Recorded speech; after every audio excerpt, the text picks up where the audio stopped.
नमस्कार, Byju's exam prep IAS Hindi में आप सभी का स्वागत है। और आज हम 18 मई के द हिंदू समाचार पत्र में आए कुछ महत्वपूर्ण समाचारों का विश्लेषण करने वाले हैं। तो आइए शुरू करते हैं आज का समाचार विश्लेषण। सबसे पहले ये जान लेते हैं कि आज के इस सत्र में हम किन किन विषयों पर चर्चा करने वाले हैं। सबसे पहले हम पूजा स्थल अधिनियम को लेकर के चर्चा करेंगे। इसको लेकर के जो न्यूज़ आया है उसमें कौन सी इंपॉर्टेंट बातें कही गई हैं, हम उस पर चर्चा करने वाले हैं। इसके अलावा कोल्ड चेन प्रबंधन को आधार बना करके जो एडिटोरियल लिखा गया है हम उसकी यहाँ पे चर्चा करने वाले हैं। अंतर्राष्ट्रीय संग्रहालय दिवस को आधार बना करके जो एडिटोरियल आया है उसकी भी हम यहाँ पे चर्चा करने वाले हैं। भारत के द्वारा गेहूं के निर्यात पर क्यों प्रतिबंध लगाया गया, इसको आधार बना करके जो न्यूज़ आया है उसको भी हम यहाँ पर देखेंगे। और सबसे अंतिम में इन विषयों पर आधारित मुख्य परीक्षा के अभ्यास प्रश्नों पर भी हम चर्चा करने वाले हैं। तो आइए शुरू करते हैं आज के इस सत्र को। आज के पेपर के टेक्स्ट एंड कॉन्टेक्स्ट पेज पर एक बहुत ही इंपॉर्टेंट न्यूज़ आया जिसका शीर्षक है Gyanvapi and the places of worship act, और ये टॉपिक समान अध्ययन 2 से जुड़ा हुआ है। इस न्यूज़ में प्लेसेस ऑफ वर्शिप एक्ट को समझाने का प्रयास किया गया है। इसके जो महत्वपूर्ण प्रावधान हैं उनको समझाने का प्रयास किया गया है। सुप्रीम कोर्ट के द्वारा इस अधिनियम को लेकर के क्या कहा गया था इसको यहां पर समझाने का प्रयास किया गया है। तो आइए जान लेते हैं कि आखिर पूजा स्थल अधिनियम और इसके प्रावधान क्या हैं। अगर हम पूजा स्थल अधिनियम की बात करें तो ये कानून कहता है कि 15 अगस्त 1947 से पहले अस्तित्व में आए किसी भी धर्म के पूजा स्थल को किसी दूसरे धर्म के पूजा स्थल में नहीं बदला जा सकता, और अगर कोई ऐसा करने का प्रयास करता है तो उसे 1 से 3 साल तक के जेल और जुर्माने का सजा हो सकता है। यानी कि आपको ध्यान में रखना है कि 15 अगस्त 1947 तक देश में सभी पूजा स्थलों की जो स्थिति थी उस स्थिति को स्थिर रखने के लिए पूजा स्थल विशेष प्रावधान अधिनियम 1991 अधिनियमित किया गया था। कहने का आशय यह है कि 15 अगस्त 1947 को हमारे देश में जितने भी पूजा स्थल थे और उनकी जो स्थिति थी, यहाँ पर स्थिति का मतलब ये है कि अगर कोई मंदिर है तो वह मंदिर ही रहेगा, अगर कोई मस्जिद है तो वह मस्जिद ही रहेगा। तो ये अधिनियम साफ साफ कहता है कि 15 अगस्त 1947 जिसे कि यहाँ पर कट ऑफ डेट कहा जाता है, उस दिन हमारे देश के जो पूजा स्थल हैं उनकी जो स्थिति उसमें कोई भी बदलाव नहीं किया जाएगा।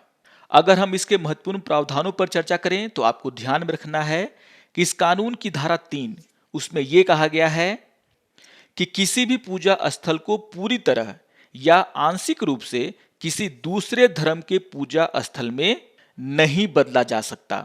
यानी कि अगर 15 अगस्त 1947 को अगर कोई पूजा स्थल मंदिर था तो उसे आगे चल करके मस्जिद या किसी और पूजा स्थल में नहीं चेंज किया जा सकता। इसी तरीके से 15 अगस्त 1947 को अगर कोई मस्जिद था तो उसे मंदिर या फिर चर्च या फिर गुरुद्वारे में नहीं बदला जा सकता। तो आपको ध्यान में रखना है कि इस कानून का जो धारा 3 है वह साफ साफ कहता है कि किसी पूजा स्थल को पूरी तरह या आंशिक रूप से भी किसी दूसरे धर्म के पूजा स्थल में नहीं बदला जा सकता है, यह उस पर रोक लगाता है। आपको ध्यान में रखना है कि यहां तक कि अधिनियम की धारा 3 किसी भी धार्मिक समुदाय के पूजा स्थल के पूर्ण या आंशिक रूप से किसी दूसरे धार्मिक संप्रदाय के पूजा स्थल या एक ही धार्मिक संप्रदाय के एक अलग खंड में बदलने पर रोक लगाता है। ये बहुत ही इंपॉर्टेंट बात है जिसको कि आपको ध्यान में रखना है। इसी तरीके से अगर हम अन्य महत्वपूर्ण धाराओं की बात करें तो आपको ध्यान में रखना है कि इस अधिनियम की धारा 4 भी बहुत ही महत्वपूर्ण है। यहाँ पर जो धारा 4 है उसका पहला भाग ये कहता है कि 15 अगस्त 1947 को किसी पूजा स्थल का जो चरित्र था उसे वैसा ही बनाए रखना होगा। और इसी धारा का जो दूसरा भाग है वो ये कहता है कि पूजा स्थल की प्रकृति को परिवर्तित करने से संबंधित सभी मुकदमे, अपील या अन्य कार्रवाइयां जो 15 अगस्त 1947 को लंबित थीं, इस अधिनियम के लागू होने के बाद समाप्त हो जाएंगी और ऐसे मामलों पर कोई नई कार्रवाई नहीं की जा सकती। तो ये जो धारा 4 है और उसका जो दूसरा भाग है वो काफी महत्वपूर्ण हो जाता है किसी भी केस को समझने के लिए, जहां पर यह साफ साफ कहा गया था कि 15 अगस्त 1947 जो कि कट ऑफ डेट माना गया है, उस दिन तक किसी भी पूजा स्थल की प्रकृति को परिवर्तित करने संबंधित जितने भी मामले थे, चाहे जितनी भी अपील थी, उन सभी को इस अधिनियम के लागू होने के बाद समाप्त माना जाएगा और ऐसे मामलों पर कोई नई कार्रवाई नहीं की जा सकती। तो बहुत ही महत्वपूर्ण है ये बात, इसको आप लोग ध्यान में रखेंगे। इसी भाग में यह भी कहा गया है कि हालांकि यदि पूजा स्थल की प्रकृति में बदलाव 15 अगस्त 1947 की कट ऑफ तारीख के बाद हुआ है तो उस स्थिति में कानूनी कार्रवाई शुरू की जा सकती है। लेकिन यहां पर यह कहा गया है कि जो कानूनी कार्रवाई होगी वह इस अधिनियम के तहत होगी। कहने का आशय यह है कि मान लीजिए अगर 1970 में किसी पूजा स्थल की प्रकृति को चेंज किया गया है तो यहां पर ऐसी स्थिति में कानूनी कार्रवाई शुरू की जा सकती है, लेकिन जो कार्रवाई होगा वह इस अधिनियम के तहत ही होगा। और आप सभी को ध्यान में रखना है कि इस अधिनियम का जो धारा 3 है वो साफ साफ कहता है कि किसी भी पूजा स्थल को पूरी तरह या आंशिक रूप से किसी दूसरे धर्म के पूजा स्थल में बदला नहीं जाएगा। यानी कि किसी पूजा स्थल की जो स्थिति 15 अगस्त 1947 को थी उसी के आधार पर आगे की कार्रवाई की जाएगी। तो यहां पर यह बात ही बहुत ही महत्वपूर्ण हो जाता है। लेकिन यहां पर आपको यह भी ध्यान में रखना है कि इस कानून की जो धारा 5 है उसमें यह कहा गया है कि यह जो कानून है वह राम जन्मभूमि से जुड़े मुकदमों पर लागू नहीं होगा।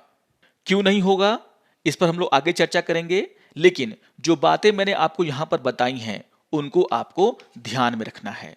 इसी अधिनियम में इस बात की भी चर्चा की गई है कि किन मामलों में यह कानून लागू नहीं होगा। तो यहां पर ध्यान रखना है कि यह जो कानून है वह प्राचीन और ऐतिहासिक स्मारकों और पुरातात्विक स्थलों और अवशेषों पर लागू नहीं होता है, क्योंकि ऐसे जो स्थल हैं वे प्राचीन स्मारक और पुरातत्व स्थल और अवशेष अधिनियम 1958 के द्वारा कवर किए जाते हैं। तो यहां पर यह साफ साफ कहा गया है कि ऐसे स्थल जिन्हें हम प्राचीन और ऐतिहासिक स्मारक मानते हैं, जो पुरातात्विक स्थल हैं, अवशेष हैं, वहां पर इस कानून को लागू नहीं किया जाएगा, क्योंकि उनकी देखभाल जो है वह पुरातत्व विभाग करता है। इस तरीके से यहां पर यह कहा गया है कि यह ऐसे मुकदमों पर भी लागू नहीं होगा जिसे अंततः सुलझा लिया गया है या निपटा दिया गया है। तो ऐसा मुकदमा जिस पर कोर्ट के द्वारा फैसला हो चुका है, उसे सुलझा लिया गया है, उस पर भी यह अधिनियम लागू नहीं होता है। यहां पर यह भी कहा गया है कि यह कानून वैसे जगहों पर भी लागू नहीं होगा जहां पर दोनों पार्टियों के द्वारा आपसी सहमति से किसी भी स्थान के रूपांतरण को किया गया है। यानी कि मान लीजिए दो पक्ष हैं और उन दोनों पक्षों ने आपसी बातचीत करके किसी पूजा स्थल का जो स्थिति है उसको बदला है, तो यहां पर ऐसे केसेस में भी यह अधिनियम लागू नहीं होता है। तो यहां पर आपको ध्यान में रखना है कि वे कौन कौन से ऐसे मामले हैं, स्थितियां हैं जहां पर यह अधिनियम लागू नहीं होता है। आपको यह भी ध्यान में रखना है कि इस अधिनियम ने विशेष रूप से अयोध्या में राम जन्मभूमि बाबरी मस्जिद जो विवाद था उसे इसके दायरे से छूट दी थी। यहां पर यह सोच करके इस विवाद को इससे छूट दिया गया था ताकि जो लंबित मुकदमेबाजी है वो भी जारी रह सके, और इसके साथ साथ जो दोनों पक्ष बातचीत के माध्यम से इस विवाद को सुलझाना चाहते हैं तो यहां पर बातचीत की गुंजाइश भी बची रहे। तो इसी को देखते हुए उस समय इस अधिनियम को राम जन्मभूमि बाबरी मस्जिद वाले विवाद में लागू नहीं किया गया था। वैसे भी जिस समय यह अधिनियम पास किया गया है उस समय तक यह जो विवाद था वो बहुत ही बड़ा हो चुका था, और कहीं ना कहीं सबसे बड़ा कारण है कि सरकार के द्वारा इस अधिनियम को पास किया गया। अगर हम दंड की बात करें तो यहां पर आपको ध्यान में रखना है कि इसमें साफ साफ कहा गया है कि अगर कोई भी पूजा स्थल की स्थिति को परिवर्तित करने पर जो प्रतिबंध लगाया गया है उसका उल्लंघन करता है तो उस व्यक्ति को 3 साल तक की कैद और जुर्माना हो सकता है। यहां पर यह भी कहा गया है कि इस अपराध को अंजाम देने के लिए अगर कोई व्यक्ति किसी को उकसाता है या फिर आपराधिक साजिश करता है, उसमें शामिल होता है, तो उस व्यक्ति को भी इसी तरह का सजा मिलेगा। तो यहां पर जो सजा का प्रावधान है उसको भी आपको ध्यान में रखना है। अब यहां पर इस न्यूज में इस बात को समझाने का प्रयास किया गया है कि आखिर जो सुप्रीम कोर्ट है वह इस कानून को लेकर के क्या कहता है। आपको ध्यान में रखना है कि अयोध्या विवाद पर अपने अंतिम फैसले में सुप्रीम कोर्ट ने इस कानून के पक्ष में बहुत सारी बातें कही थीं। सुप्रीम कोर्ट का कहना था कि यह जो अधिनियम है वह भारत के धर्मनिरपेक्ष स्वरूप को बरकरार रखता है।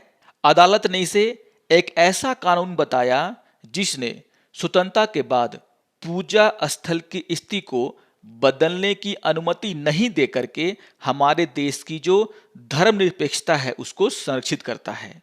यानी कि सुप्रीम कोर्ट ने इसे एक ऐसा कानून माना जो कि हमारे देश के लिए बहुत ही जरूरी है।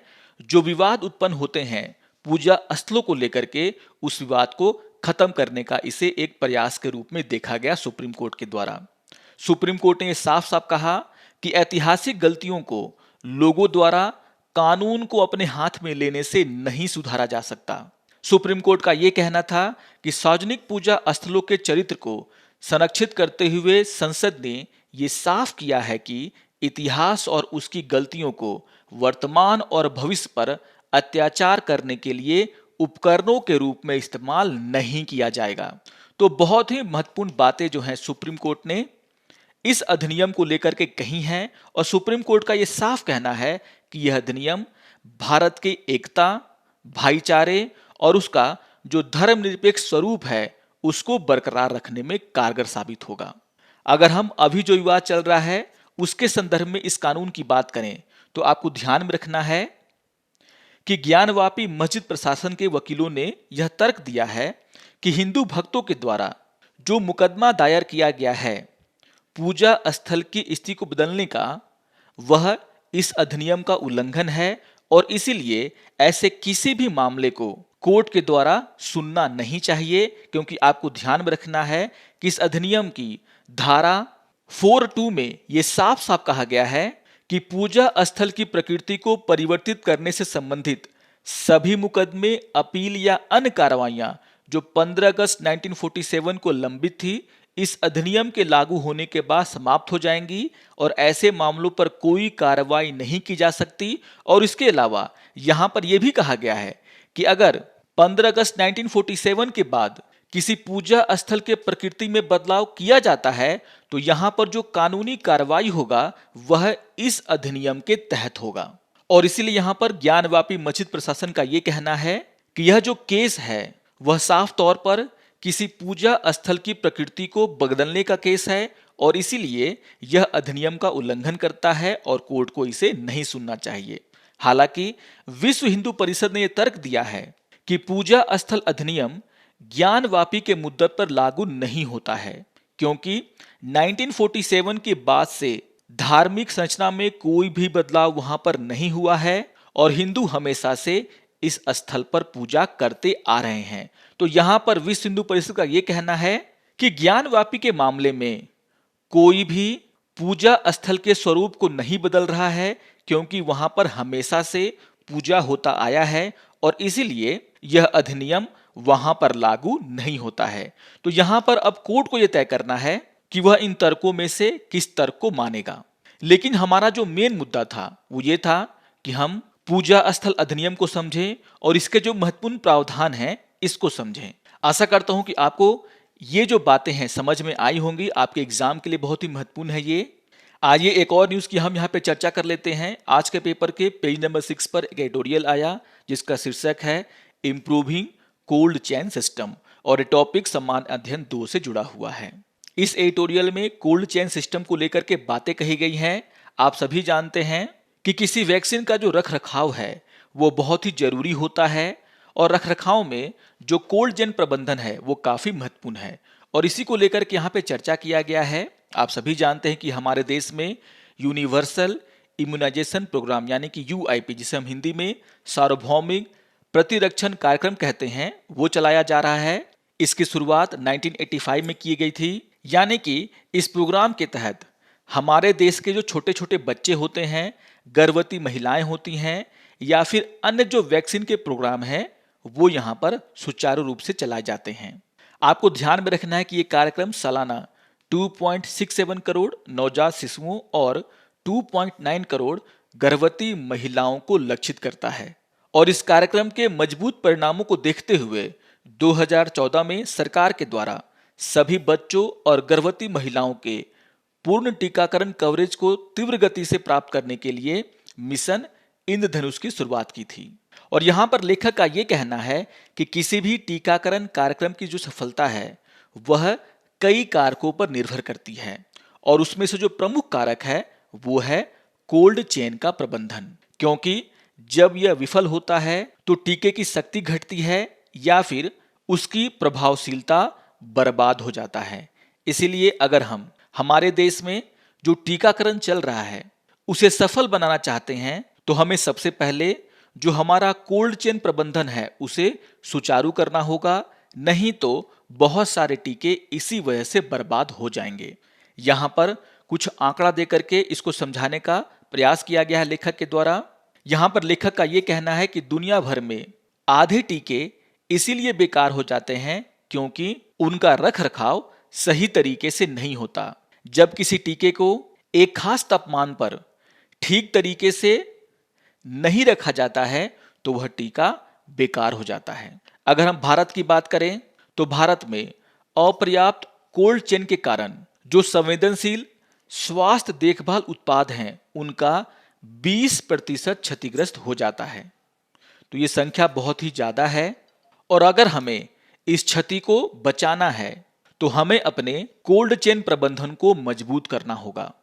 हालांकि यहाँ पर इस बात की भी चर्चा की गई है कि सरकार के द्वारा इस ओर बहुत ही ज्यादा ध्यान दिया गया है, खास करके कोविड-19 के जो टीके लगाए जा रहे हैं इस दौरान सरकार ने कोल्ड चेन प्रबंधन पर बहुत ही ज्यादा ध्यान दिया है। हमारे देश में जो कोल्ड चेन स्टोरेज है उनकी संख्या ही बढ़ी है, और यहाँ पर कहा गया है कि जो यूआईपी प्रोग्राम चल रहा है भारत में, उसके अंतर्गत भारत में 27,000 से ज्यादा कोल्ड चेन पॉइंट बनाए गए हैं, जिसमें से 3% जिला स्तर पर और बाकी के जो 95% हैं वह जिला स्तर से नीचे बनाए गए हैं। यानी कि ब्लॉक लेवल पर और गांव के स्तर पर ये कोल्ड चेन यहाँ पर बनाए गए हैं। लेकिन यहाँ पर यह भी कहा गया है लेखक के द्वारा कि भले हमने यूआईपी के अंतर्गत बहुत सारे कोल्ड चेन बनाए हैं, लेकिन हमारे देश के जो दूर दराज के इलाके हैं वहां पर नियमित बिजली आपूर्ति की बहुत बड़ी समस्या है, और इसको देखते हुए सरकार के द्वारा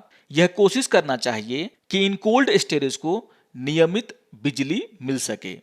क्योंकि अगर हमारा कोल्ड स्टोरेज है तो वहां पर तापमान को मेंटेन करने के लिए हमें बिजली की आवश्यकता होगी, और अगर बिजली की सप्लाई ठीक नहीं है तो कोल्ड स्टोरेज रहते हुए भी सारे सामान वहां पर बर्बाद हो जाते हैं। और इसी के संबंध में लेखक के द्वारा यह कहा गया है कि सरकार को दूर दराज के इलाकों में जो विद्युतीकरण है उसके ऊपर ध्यान देना होगा, और खास करके जो सौर चालित प्रौद्योगिकी है उसका यहाँ पर पता लगाना होगा। यहाँ पर एग्जाम्पल देकर के इसको समझाने का प्रयास किया गया है, और कहा गया है कि छत्तीसगढ़ में नियमित बिजली कटौती को देखते हुए वहां पर सरकार ने जितने भी स्वास्थ्य केंद्र हैं उस स्टेट में उसके 72% को सोलराइज कर दिया है। यानी कि इन सभी स्वास्थ्य केंद्रों को सौर ऊर्जा से जोड़ा गया है, जिससे अगर बिजली में कटौती होती भी है तो यहाँ पर उनके पास जरूरी कार्यों के लिए बिजली रहता है, जिसके कारण जो वहां पर सेवाएं दी जाती हैं उसमें व्यवधान नहीं होता है। जो कोल्ड स्टोरेज है वहां पर उसे भी लगातार बिजली मिलता रहता है। तो यहाँ पर एक बहुत ही महत्वपूर्ण मुद्दा उठाया गया है, और ये समझाने का प्रयास किया गया है कि अगर हमें हमारे देश में जो टीकाकरण चल रहा है, चाहे वह कोविड का हो चाहे वह अन्य टीकाकरण हो, यहाँ पर यूआईपी की हमने चर्चा की है, यूनिवर्सल इम्यूनाइजेशन प्रोग्राम की चर्चा की है, जो कि भारत का बहुत ही महत्वपूर्ण प्रोग्राम है। अगर हम इसे और सफल बनाना चाहते हैं तो यहाँ पर जो महत्वपूर्ण कारक होते हैं किसी भी योजना की सफलता के लिए, उन कारकों पर हमें ध्यान देना होगा। और अगर हम वैक्सीन की बात करें तो यहाँ पर जो प्रमुख कारक है वो है कोल्ड चेन स्टोरेज, और हमें अपनी क्षमता को इस क्षेत्र में बढ़ाना होगा। तो बहुत ही महत्वपूर्ण मुद्दा यहाँ पर उठाया गया है, इसको आप लोग जरूर ध्यान से पढ़ेंगे। आइए एक और न्यूज की हम यहाँ पे चर्चा कर लेते हैं। आज के पेपर के पेज नंबर 7 पर एक एडिटोरियल आया जिसका शीर्षक है ए कॉन्सर्टेड एफर्ट इन री इमेजिंग म्यूजियम, और ये टॉपिक समान अध्ययन 2 से जुड़ा हुआ है। जैसा कि आप सभी जानते हैं कि 18 मई को हम अंतर्राष्ट्रीय संग्रहालय दिवस के रूप में मनाते हैं, और इसी को लेकर के यहाँ पर चर्चा किया गया कि आखिर भारत में संग्रहालय को लेकर के क्या कार्य किए जा रहे हैं। आप सभी को ध्यान में रखना है कि इस वर्ष का जो अंतर्राष्ट्रीय संग्रहालय दिवस है उसका जो थीम रखा गया है वो है संग्रहालय की शक्ति। तो थीम को आप लोग ध्यान में रखेंगे, कभी कभी एग्जाम में पूछ लिया जाता है। आपको ध्यान में रखना है कि अंतर्राष्ट्रीय संग्रहालय दिवस को अपनाने के लिए अंतर्राष्ट्रीय संग्रहालय परिषद यानी कि ICOM ने मॉस्को अधिवेशन में एक प्रस्ताव पारित किया था, और इसके बाद सबसे पहली बार 1977 में पहला अंतर्राष्ट्रीय संग्रहालय दिवस मनाया गया। तो इन सभी बातों को आप लोग ध्यान रखेंगे। लेकिन अगर हम इस एडिटोरियल की बात करें तो यहाँ पर यह समझाने का प्रयास किया गया कि आखिर भारत के द्वारा अपने संग्रहालयों को नया करने में, उन्हें जीवंत बनाने में क्या क्या कार्य किए जा रहे हैं। यहाँ पर यह जानकारी दी गई है कि संस्कृति मंत्रालय ने 18 मई को अंतर्राष्ट्रीय संग्रहालय दिवस के अवसर पर अपने दायरे के सभी संग्रहालयों को एक सप्ताह के लिए प्रवेश निःशुल्क कर दिया है। यानी कि यहाँ पर जो प्रवेश है वह एक सप्ताह के लिए निःशुल्क होगा। यहाँ पर यह जानकारी दी गई है कि भारत सरकार के द्वारा जो हमारे संग्रहालय हैं उनको नया बनाया जा रहा है, और नए तरह के संग्रहालय भी खोले जा रहे हैं, क्योंकि ये जो संग्रहालय हैं वो हमारी कला, संस्कृति, हमारी सभ्यता, इन सभी को जानने में हमारी मदद करते हैं।